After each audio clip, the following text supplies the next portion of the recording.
শোনো না, আর কয়েকটা দিন তুমি এভাবে আমাকে হেল্প করতে থাকো, আমার চাকরিটা হয়ে গেলে তোমাকে পালিয়ে নিয়ে যাবো। শালা দীপুর বড় বড় ভাষণ আর বউটো আসি এনে জঙ্গল দিলা করে। হ্যাঁ চলো দীপু কি আসি কুই আসি মনে হয় ডাকি আনি মুখ করে।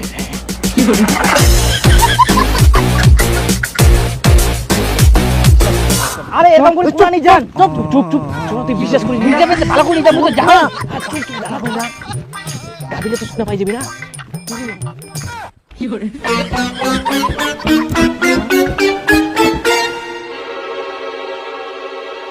দেখো, এই খোলা পরিবেশে যদি আমরা আলোচনা না করি, না হলে পরিবেশের বিষয়গুলো কোনোদিনও বুঝতে পারবো না। আকাশের দিকে আমরা কিছুই দেখতে পাচ্ছি না, কিন্তু চারিদিকে ধূলিকণা ভাসছে। এই ধূলিকণা থেকেই সৃষ্টি হবে মেঘ, তারপর আসবে বৃষ্টি। বুঝতে পারলা? মুই তো পড়াশোনা করে আর আমরা শুদ্ধমে আবার মুখ নিয়ে আসিয়া হারাম জাদা গিলা ফের তোমরা মোর বই না।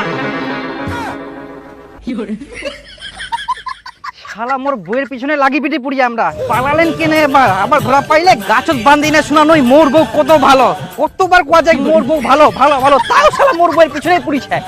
খারাপ পুড়ি ছাড়বে, নিজে তো ওরকম বউ পাবো না, যদি খালি পাম না এবার। আচ্ছা তুই পার্কত বসে বসে কি করি ইলু? তোমাকে কে বললো? নিশ্চয়ই তুমি আমার পেছনে পেছনে গেছিলা, সন্দেহ করো আমাকে। না না, আমি আবার সন্দেহ করবো কেন? আর তোমার পিছন পিছন আমি যাবো কেন? আমি তোমাকে অনেক ভরসা করি, আমি তো এমনি আইডিয়া করে বললাম। হ্যাঁ তুমি তো জানোই, এর আগেও তো একটা ফরেস্টে তুমি দেখেছিলা সার্ভে করছিলাম। আমাদের পরিবেশের বিষয়ে পড়াশোনাগুলো সব বাইরেই হয়। আর তোমার যে বই কেনা কথা ছিল ওটা কিনেছো? হ্যাঁ নিয়েছি তো, এই তো।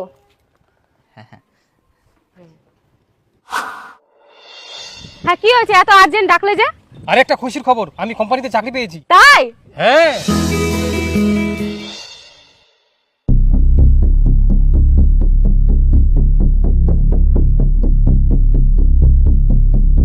এ নাও ডিভোর্স পেপার, এখানে সই করে দাও।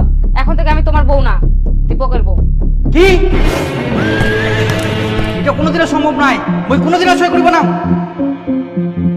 শেষ পর্যন্ত তুই এই প্রতিদান দিস, তো যা লাগে মই সবকিছু তো দুম পড়াশোনার জন্য। তুই চাকরি পা, চাকরি কর। না না না না না, মই সই করবো না। সই করবি না? যখন কোর্টে গিয়ে ডিভোর্স ফাইল করবো তখন 10 লাখ টাকা দিয়ে দিতে পারবি তো? আর না দিতে পারলে সারা জীবন কেসে ঝুলাবো।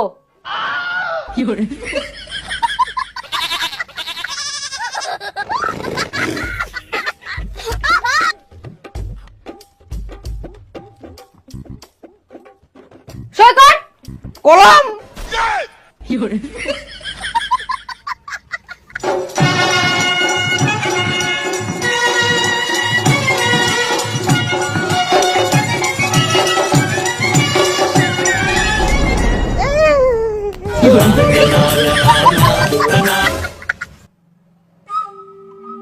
তাও তো বাঁচিনু, যদি মোক মারি মুড়ি বস্তা ঢুকাইছে দিলয়।